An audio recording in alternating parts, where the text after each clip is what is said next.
সকাল উঠে আজকে বাড়াই গেছি আর যাইমো আজকে ব্যাংকক। তাই সকাল উঠে তো বাড়িয়া আর ওদিকে রান্ধে দিলাম শাক।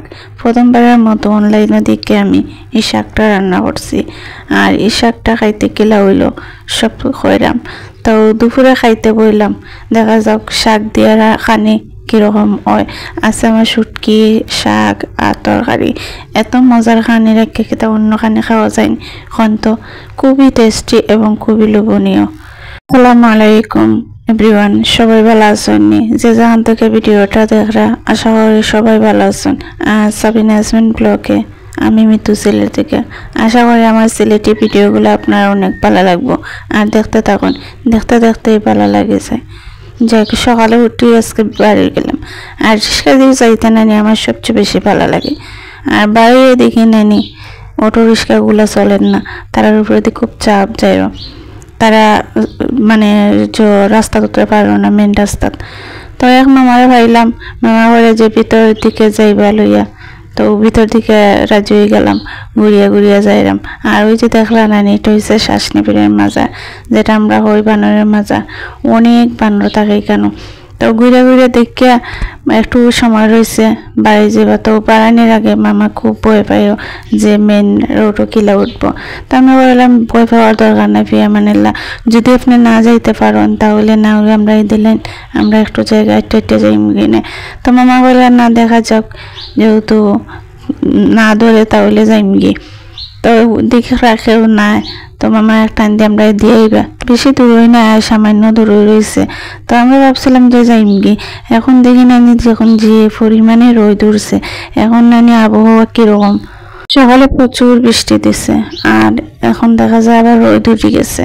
তো যাই হোক আমরা আছি আর আমার বঞ্জিরাও নার্সারি দেখাইয়া করলাম যে নার্সারি তাও লাগবো। নার্সারি দেখলে নানি আমার যে ভালো লাগে। তো আমি ব্যাংকে গিয়া ব্যাংকের কাগজগুলো পূরণ করিয়া কইলাম তো এখানে রাখি দিয়ে ঝামেলা যখন বেশি, অনেক ঝামেলা আজকে যেহেতু অনেকদিন বন্ধ আসলো, এর মাঝে শুক্র শনিবার। তো আমি করলাম যে আমরা গিয়ে ঘুরাই।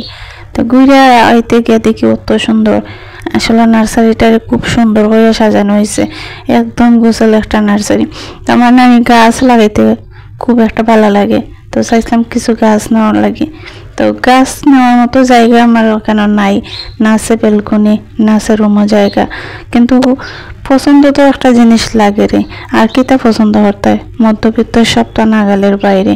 দেখুন এক গাছের দাম, ওই যে গাছটা দেখরা এটার দাম কয়টা 4,000 টাকা। তো ঘুরে ঘুরে দেখে কয়টা গাছ অবশ্য চয়েস হয়েছে। তো লই আইলাম ছোটো ছোটো একদম, মানে জানাল হাত কিরিরও রাখি দিব গড়। তো ওদিকে আমি এই শাকটা বয়ে দিলাম। গতকালকে আমি দেখছিলাম লাউ শাক দিয়ে মাছ দিয়ে ভর্তা করছেন, তো দেখে নানি আমার যে লোভ লাগছে, আমি নিজেও করবো। তো আওয়ার সময় এই আম্বারখানা বাজারও তো অনেক ধরনের শাক পাওয়া যায়। আসলে আম্বারখানা বাজারে গেলেই নানি মনে হয় যে প্রচুর শাকগুলা লইয়াই। আর এদিকে আমি লাউ শাক লইয়া ইয়া এখানে বেশ করে রসুন পেঁয়াজ কাঁচামরিচ দিয়ে নানি আর দিলে এলাম 4 পিস মাছ দিয়ে বললাম। আর পাতিলটা দেখুন কত ছোট হয়ে গেছে, কিন্তু ব্যাপার না, এগুলো তো মজ্জা একবারে নিচে যাইব কি। তখন আমি একটা ডাকনা দিয়ে ডাইকা দিলাম। আর এদিকে আমি সবজিগুলো বইলাম। সবজি বলতে গেলে ছোট ছোট আলু হয়েছিলাম আমার দেওয়া লাগে, এই আলুগুলো নানি বেশ ভালো লাগে। আমার একবারে ছোট আলু দিলেছেন আমার তরকারিটা বইছে, কারেন্ট গেছিল, ওখান থেকে কারেন্ট আসছে। আর ওইদিকে আমার বই না বড় শুটকি ভর্তা খাইতো, তা আমি ওদিকে লাউ পাতার ভর্তা করলাম, তুমি আবার শুটকি ভর্তা খাইতে, তো তুমি করিয়া খাও। তাই করার লাগছে, আমি করতে পারি না। পরে আবার কিতা নিজে আইলাম, নিজে আইয়া তাই ভর্তাটা করে দিলাম। আর এত মজা হয়েছে ভর্তা, একদম জাল হয়েছে কিতা। এদিকে আমি আমার পেঁয়াজটা ফুলিয়ে পেঁয়াজটা বাজে নিলাম, পেঁয়াজটা একটু লাল হইয়া বাজা দিতে আর একটু তেল দিলাম, দিয়ে নানি বালা হইয়া পেঁয়াজটা বাজে নিলাম। প্রথমবারের মতো যেহেতু খাই মাছ দিয়ে, সবসময় নানি এরকম শাক খাই শুটকে খাই, আর ভর্তা খাইলে নানি মরিচ বাজা লাউ পাতা সিদ্ধ দিয়ে বাদে খাই, কিন্তু এরকম কোনোদিন খাইছি না। দেখো যে লাউ পাতাগুলো সিদ্ধ দিছিলাম ওগুলারে আমি ব্লেন্ডার করে দিলাম সব কিছু দিয়ে, আর মাছটা তুললা নানি এগুলো খাটা ফালাইয়া আলাদা রাখি দিলাম। তো এখন আমি মাছটাও দিলাই মিটার মাঝে দিয়ে পালা করে নাড়াচাড়া দিম। আর নাড়াচাড়া দিয়ে নানি একদম শুকনা শুকনো এটা করা লাগবো, একদম যেন পানি থাকে না। দেখানি কি পরিমাণে শুকনা করছি আর একদম তেল ছাড়িয়ে গেছে এই ভর্তা থেকে। আর এখন ভর্তাটা নামানোর লাগে সবাই আমরা করে যে ভাত খাইতা। তো বানানি সবসময় দেখেও গরম গরমই ভালো লাগে, যে কোনো তার লগে গরম ভাতের লাগে আমার বেশি ভালো লাগে। ঠান্ডা ভাতের লগে তেমন একটা ভর্তা পছন্দ করি না। দেখ আমার ভর্তাটা হয়ে গেছে, এখন আমি নামাইলিমো, নামাইয়া পরিবেশন করবো।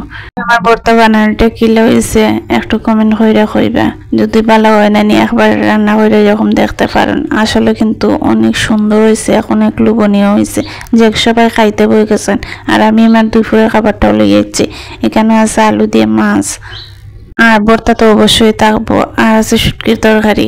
আর আমি তরকারিটা নামাইয়া রাখছি, আমি আগে ভর্তা দিয়ে খাবারটা খাই। ভর্তা আমার কাছে অনেকটা ভালো লাগে, আর যেহেতু শাকের ভর্তা, আমি একজন শাক লাভার মানুষ। শাক আমার কাছে এত ভালো লাগে, মজা না হইলেও মনে হয় আমার কাছে মজা হয়। মাছ মাংস এগুলা থেকে সবচেয়ে পছন্দের জিনিস আমার শাক। দেখুন আমি অল্প ভাত লইয়া আর কিরকম শাকের ভর্তাটা খাইলাম, আসলে অনেক মজা রয়েছে। একবার রান্না করে দেখতে পারেন। আর আপু ভাইয়া যারা নানি আমার ভিডিও দেখুন, তাদের কাছে একটাই অনুরোধ থাকবো যে আমার ভিডিওতে কমেন্ট করবা। কমেন্ট না করলে বুঝতে পারি না যে আপনার কোন ধরনের ভিডিও ভালো লাগে। আপনারা জানাইবা যে আপনার কোন ধরনের ভিডিও ভালো লাগে, কোন ধরনের ভিডিও চান। অবশ্যই আমি চেষ্টা করবো ওই ধরনের ভিডিও দেওয়ার লাগে। যদি আমার ভিডিওটা নানি ভালো লাগে তাহলে অবশ্যই সাবস্ক্রাইব করে আমার সাথে থাকবা। আসলে হয় নানি যে দেখতে দেখতেও ভালো লাগে যায়। তো ওদিকে আমি খাবারটা খাইলাম, আর আমার মেয়ে ওদিকে কোচিং এর লাগে রেডি, যারা কোচিং এ যাওয়ার লাগে। তো আমার যেন রেডি হয়ে আস্তে আস্তে যাও কি বাইরে বৃষ্টি হচ্ছে দেখা যাইরো। আর আমার খাবারটা খাওয়া এখনো শেষ হয়েছে না। আমার মেহমান এনে দেখুন গল্প করতে করতে কিন্তু অনেকটা সময় যায়। তো আমি এদিকে আমার বোনের লোকে গল্প কইরা যেহেতু খাইলাম, অনেকটা সময়ই লাগে। খাওয়া দাওয়ার পরে তো আড্ডা আর কেতাত লাগিয়ে গেছিলাম। লাগার পরে আমার বইনা করে সন্ধ্যা পরে পেঁয়াজি খাইতো, তো তার লেগে পেঁয়াজি বানানো হয়ে যায়। আর আজকের মতো ভিডিওটা শেষ করলাম। আল্লাহ হাফিজ।